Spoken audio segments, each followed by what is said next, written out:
Hey everyone, it's Lisa Purdy, and I'm back with you again today, and we are continuing our journey in Genesis. We're in chapter 29.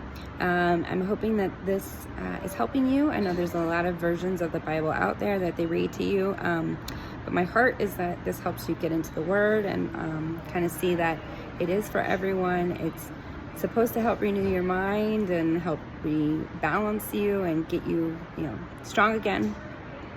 So I really would love to see that this take off for you as you continue in the Word and just letting God talk to you. So let's get started. I'm in the Amplified version if you want to follow along in whatever version you have, or you can just listen. All right, chapter 29.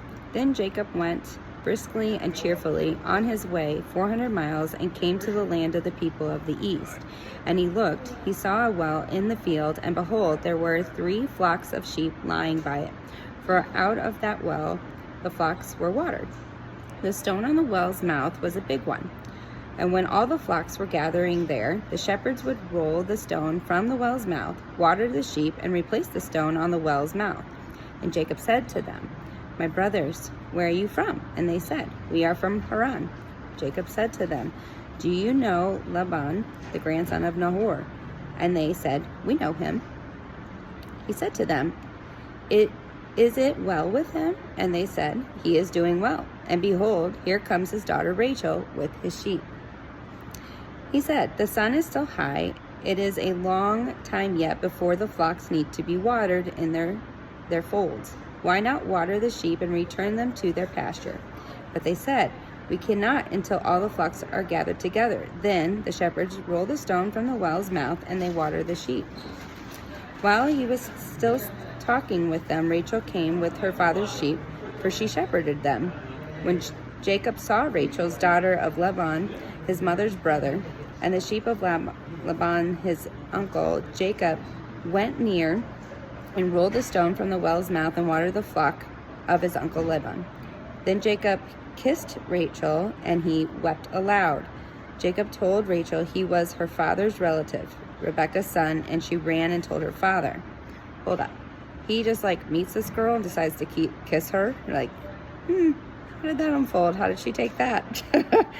When Laban heard of the arrival of Jacob, his sister's son, he ran to meet him, embraced and kissed him, and brought him to his house. And Jacob told Laban all these things. Then Laban said to him, "Surely you are my bone and my flesh." And Jacob stayed with him a month.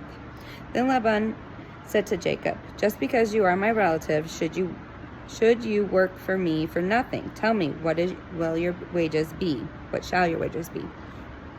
Now Laban had 2 daughters, and the name of the elder was Leah, and the name of the younger was Rachel. Leah's eyes were weak and dull looking, but Rachel was beautiful and attractive. So hold on, just so you know, I think he kissed her out of welcoming, but it is an interesting greeting that they specifically call out. So anyway. And Jacob loved Rachel, so he said, "I will work for you 7 years for Rachel, your younger daughter."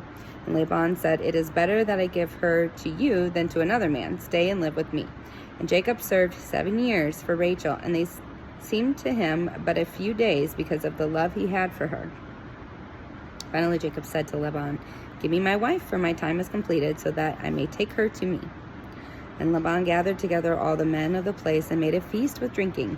But when night came, he took Leah, his daughter, and brought her to Jacob, who had intercourse with her. That's how they married back then. And Laban gave Zilpah, his maid, to his daughter Leah to be her maid. But in the morning, Jacob saw his wife, and behold, it was Leah. And he said to Laban, "What is this that you have done to me? Did I not work for you all those 7 years for Rachel? Why then have you deceived and cheated and thrown me down like this?" And Laban said, "It is not permitted in our country to give the younger in marriage before the older. Finish the wedding feast week for Leah, then we will give you Rachel also, and you shall work for me yet 7 more years in return." So Jacob complied and fulfilled Leah's week. Then Laban gave him Rachel's his daughter as his wife, and Laban gave Bilhah his maid to Rachel, his daughter, to be her maid. And Jacob lived with Rachel also as his wife, and he loved Rachel more than Leah, and served Laban another 7 years for her. And when the Lord saw that Leah was despised, he made her able to bear children, but Rachel was barren. And Leah became pregnant and bore a son and named him Reuben. See, a son. For she said, because the Lord had seen my humiliation and affliction, now my husband will love me. Leah became pregnant again and bore a son and said, because the Lord heard that I was despised, he has given me this son also. And she named him Simeon. God hears. And she became pregnant again and bore a son and said, now this time will my husband be a companion to me, for I have borne him 3 sons. Therefore he is named Levi, companion.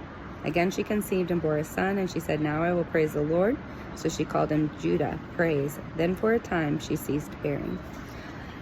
Okay, that's a long time to be wanting for one person as a wife, but that is the journey that went on. So I hope this helps you and that encourages you to be getting in the Word, and have a great day.